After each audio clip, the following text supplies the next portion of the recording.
When I first noticed the missing money, I blamed myself. That probably sounds stupid, but if you've ever lived with the constant low-grade anxiety of bills, groceries, repairs, and one unexpected expense wiping out the illusion that you're doing okay, you'll understand why my first instinct wasn't suspicion. It was denial. My name is Ryan. I'm 36, married, and until 6 months ago I would have told you my wife, Emily, was the most reliable person I knew. We weren't rich, but we were stable. Stable in the middle class, carefully managed way a lot of people are stable now, 2 incomes, mortgage always paid, 1 aging car we kept insisting had another couple years in it, and a shared spreadsheet that basically controlled our lives. Emily handled most of the day-to-day budgeting because she was better at it than I was.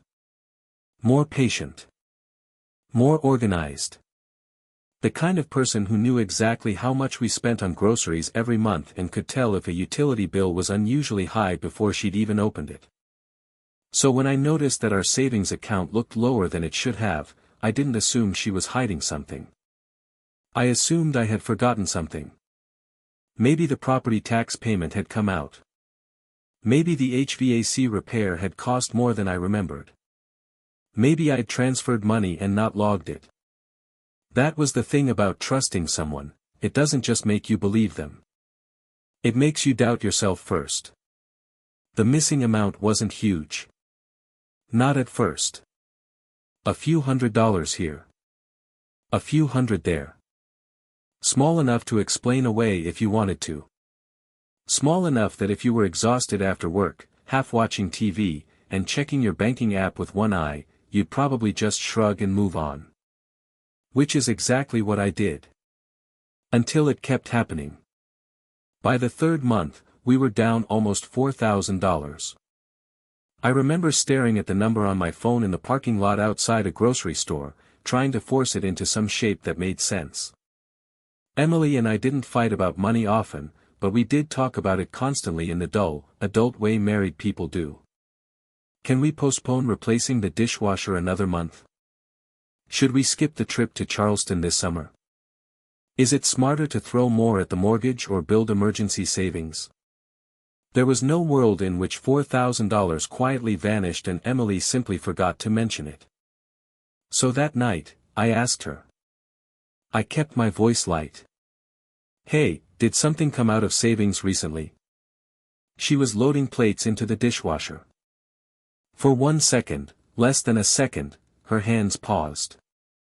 Then she said, without looking at me, "What do you mean?" That answer alone told me more than I wanted to know. Because if there had been a normal explanation, she would have given it immediately. Roof repair. Insurance. Car. Anything. Instead she bought time. We're lower than I expected, I said. She closed the dishwasher, wiped her hands on a towel, and finally turned around. Oh. Right. I moved some money. For what? It was temporary. That word hit me strangely. Temporary. Not what? Not why. Temporary. For what? I asked again. She tucked a loose strand of hair behind her ear, a gesture I had seen 1,000 times and never thought about until that moment. Suddenly it looked like a tell. My sister needed help. Emily has one sister, Lauren. Older by 3 years. Divorced, 2 kids, always in some kind of financial chaos. Car trouble, rent problems, credit card debt, some new emergency every season. Helping Lauren was believable. More than believable. It fit perfectly into the shape of our life. That should have ended the conversation. But something about Emily's face felt off. Not guilty exactly. Too flat for that. Controlled. How much? I asked. A couple thousand. A couple. She hesitated. 3. We had been married long enough that I knew when she was rounding down. Still, I nodded. I told myself not to be dramatic. It was her sister. Families help each other. If she should have told me, that was one thing. But it wasn't betrayal. At least not yet. A week later, I ran into Lauren at a Saturday cookout at my in-laws. We were standing near the patio while my father-in-law burned chicken in the most confident way possible, and Lauren hugged me, laughed about something one of the kids had done, and casually mentioned how relieved she was that tax season was finally over. I asked if she was doing okay. Better than okay, she said. For once. I smiled. Good. Emily said things had been rough. Lauren gave me a blank look. That was the first real crack. I didn't say anything else. Neither did she. The conversation moved on, but for the rest of the afternoon I felt like I had swallowed a stone. That night, after Emily fell asleep, I lay awake beside her and replayed the exchange over and over. Maybe Lauren didn't know I knew. Maybe Emily had asked her not to mention it. Maybe the money was for something embarrassing and private. That was how suspicion works in a marriage when you're still trying to protect what you have. You don't move toward the truth. You circle it. You soften it. You invent Kinder versions first. The next morning, I checked the account more carefully than I ever had before. There were transfers I hadn't noticed. Not direct ones, Emily wasn't stupid, but peer-to-peer payments linked to an email address I didn't recognize. Always in small amounts. 200. 150. 300. Enough to avoid immediate panic. Enough to slip past routine. I copied the email down on a receipt from the kitchen junk drawer. Then I stared at it for 10 full minutes before typing it into Google. Nothing. No social media. No business listing. No obvious result. I searched the username on Facebook, Instagram, Venmo. Nothing helpful. At that point, the obvious explanation arrived, brutal and clitch. Another man. I actually laughed when the thought hit me, not because it was funny, but because it felt too stereotypical. Too cheap.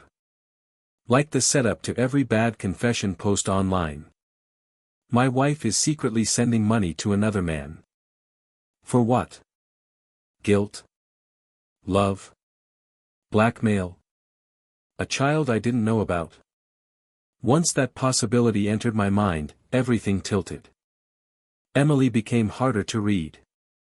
Her routines, which had always felt comforting in their predictability, suddenly looked curated.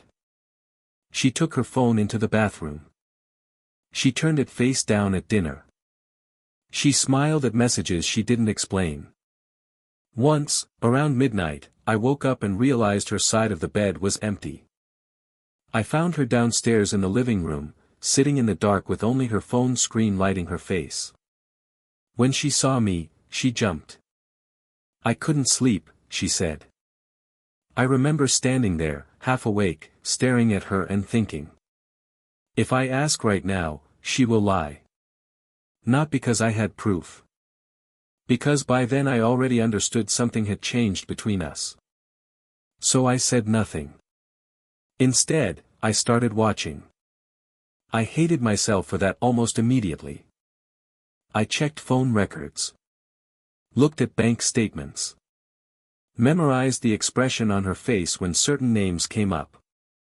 Once, while she was in the shower, I unlocked her laptop and searched her email.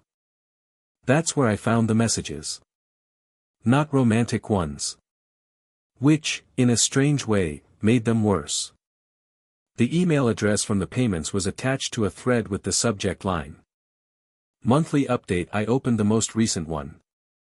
At first, it read like ordinary logistics. He had a good week. School called, but it's handled. The medication is getting expensive again. Thank you for sending money. Then, farther down. I still don't think he should know unless you're prepared for what that will do. He's old enough now to ask questions. I read that sentence 5 times. Then I scrolled up. The sender's name appeared in the full thread header. Mara Jensen. Not a man. A woman. That should have relieved me. It didn't. If anything, it made the sick feeling in my stomach sharper, because now the mystery had shifted from infidelity to something harder to categorize. Who was Mara? Who was he? What was Emily paying for? And why was there something I shouldn't know? I kept reading. There were years of messages. Not months. Years. Most were practical. Money. School supplies. Rent shortfalls. Doctor visits. Photos that had been deleted or expired. But every so often there were emotional fragments that made the entire thing feel unstable. You can't keep punishing yourself forever. He doesn't blame you. That was my decision, not yours. He asks about his mother more now. I told him she loved him. Please stop saying you don't deserve that title. My hands actually went cold. Mother. I sat back in the chair and stared at the screen. Emily and I had been married 7 years. Together for 10. And as far as I knew, she had never been pregnant. Never had a child. Never even had so much as a late-night confession about some hidden part of her past dramatic enough to explain this. And yet there it was. Years of secret financial support for a boy. Years of guilt. Years of silence. There are moments when the truth doesn't arrive all at once. It leaks in through implication, through language your mind resists translating. I didn't think, Emily has a child. Not immediately. I thought, no. Then. That's impossible. Then. How much of my marriage is built on something I don't know? When Emily got home from work that evening, I was sitting at the kitchen table with her laptop open in front of me. She stopped in the doorway. I watched the exact moment she understood. Some people say guilt always looks dramatic. It doesn't. Sometimes it just looks like exhaustion finally deciding not to run. What is this? I asked. She set her purse down very carefully. Ryan, no. Don't start with my name like that. What is this? For a second I thought she might deny it anyway. Reflex is powerful. People protect lies even after they've already collapsed. But Emily just closed her eyes. And said, very quietly, his name is Caleb. The room seemed to shrink. I remember the refrigerator humming. A dog barking somewhere outside. My own breathing, loud and uneven. How old? I asked. 11. 11.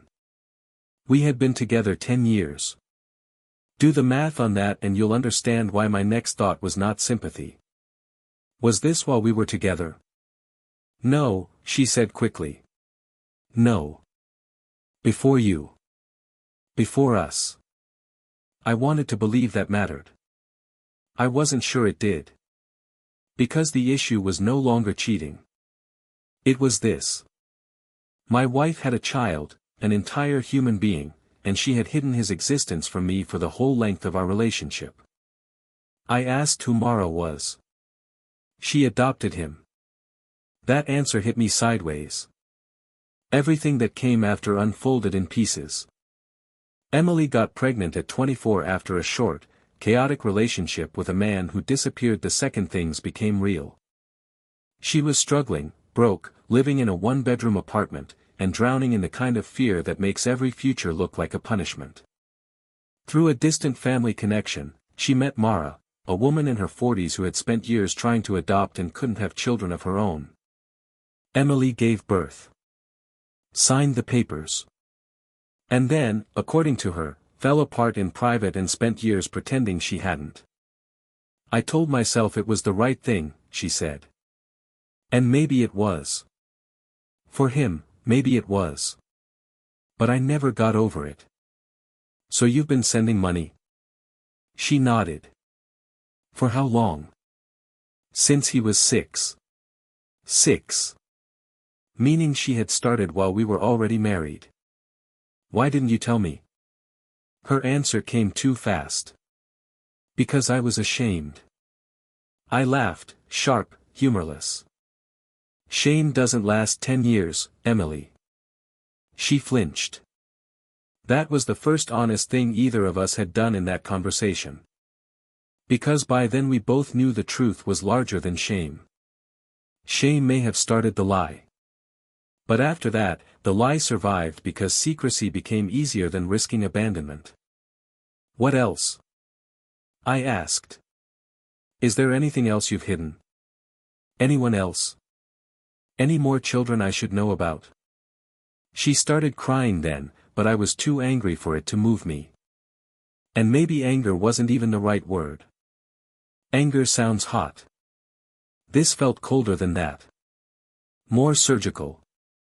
Like my entire understanding of the person I loved had just been opened up and rearranged in front of me. I asked if she had seen him. She nodded. How many times? A few. A few? 3. That was somehow the part that broke me. Not because it was the worst thing.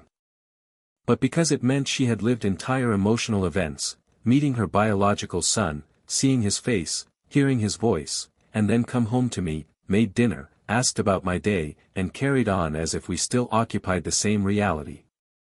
I stood up so suddenly my chair hit the tile. You looked me in the eye for years, I said, while sending our money to your son and hiding him from me. He's not a secret because I don't care, she said. He's a secret because I care too much. I remember staring at her and thinking how dangerous that sentence was. Because it sounded profound. Almost noble. But what it really meant was that she had turned emotion into permission. What she cared about, she concealed. What she feared losing, she manipulated by omission. That night I slept in the guest room. The next day I called out of work and drove for almost 3 hours without deciding where I was going. I parked twice. Bought coffee I never drank. Sat in a pharmacy parking lot watching people carry ordinary bags into ordinary lives while mine felt suddenly counterfeit. I kept asking myself the same question. Would this have been forgivable if she had told me early on? Maybe. Not easy. Not clean. But maybe. Because the secret wasn't just that she had a child. It was that she had decided for me, every day, for 10 years, what version of her I was allowed to love. A week later, I asked to see the messages again. All of them. Emily handed me her laptop without arguing, which almost made it worse. That kind of surrender only comes after someone knows the truth can no longer be managed. I read for 2 hours. Mara, to her credit, seemed decent. Protective, thoughtful, cautious. There was no obvious manipulation. No extortion. No hidden agenda. Just a woman trying to raise a boy while navigating the unstable grief of the woman who gave birth to him. And Caleb. He entered the story in small ways first. School photos. Height updates. A note about how much he liked astronomy. A story about him getting into an argument because another kid said Pluto wasn't a real planet. At one point Mara wrote. He has your stubbornness. I mean that kindly. I don't know why that line stayed with me, but it did. Maybe because it was the first moment Caleb became a person instead of a betrayal. That complicated everything. It would have been easier if I could reduce the whole thing to deception and leave it there. But by then I could already feel another truth pressing against my anger. There was a boy in this story who had done nothing wrong. A boy now old enough to ask questions. A boy my wife loved from a distance so painful and distorted that she had built an entire second emotional life around it. 2 weeks later, Emily asked me something I didn't expect. Mara says Caleb wants to meet me again, she said. Then, after a pause. And I don't want to lie about my marriage anymore. I knew what she meant before she said it. She wanted me to come. There are some moments where the adult thing and the impossible thing are the same thing. I said no at first. Then maybe. Then, eventually, yes. Not because I was ready. Not because I had forgiven her. But because by then the story was bigger than my humiliation. We met Mara and Caleb at a park one Saturday in late October. I had imagined that moment 100 different ways, and none of them resembled reality. Caleb was thin, serious, and wearing a NASA hoodie 2 sizes too big. He looked almost nothing like Emily at first glance, until he turned his head a certain way and I saw her eyes. Then it hit me so hard I had to look away. He knew who I was. Not the full truth, exactly, but enough. Mara had told him I was Emily's husband. That we were working through complicated things. A phrase so painfully adult it made me want to leave immediately. But Caleb was kind. Careful, too. The kind of careful children become when they've learned adults carry storms inside them. He showed me a photo of a school project. Asked if I like space documentaries. Told me Pluto still counted emotionally. And somewhere in the middle of that surreal, unbearable afternoon, I realized I wasn't angry at him. I couldn't be. Which only sharpened the question underneath everything. What do you do when the person you love lies to you in a way that comes from pain instead of cruelty, but lies anyway, year after year, until the hidden life becomes part of the marriage itself? I still don't know if I have a clean answer. This happened 8 months ago. Emily and I are in therapy. Sometimes together. Sometimes separately. Some weeks I feel close to understanding her. Other weeks I look at her across the kitchen table and feel like I'm living with a stranger who borrowed my wife's face. As for Caleb, we've seen him 4 more times. He still likes astronomy. Still asks blunt questions. Still watches me with that cautious intelligence children have when they know adults are saying less than they mean. Last month, on the drive home, he asked from the back seat, "Were you mad when you found out about me?" The question landed in the car like a live wire. Emily looked shattered before she even turned around. Mara went completely still. And I did the only honest thing I could do. I said, yes. Caleb nodded like that made perfect sense. Then I added, but not at you. He looked out the window for a while after that. Then he said, very softly, okay. I think about that moment a lot. Because in the end, that's what this whole thing was really about. Not just the lie. Not just the hidden money. Not even the secret child. It was about what silence does inside a relationship when it's fed long enough. How it stops being protection. Stops being shame. Stops being temporary. And becomes architecture. If Emily had cheated on me, I honestly think it might have been simpler. More obvious. More socially understandable. But this? This was messier. Sadder. Harder to explain. My wife wasn't secretly sending money to another man. She was secretly sending money to the son she never told me existed. And somehow, that was worse.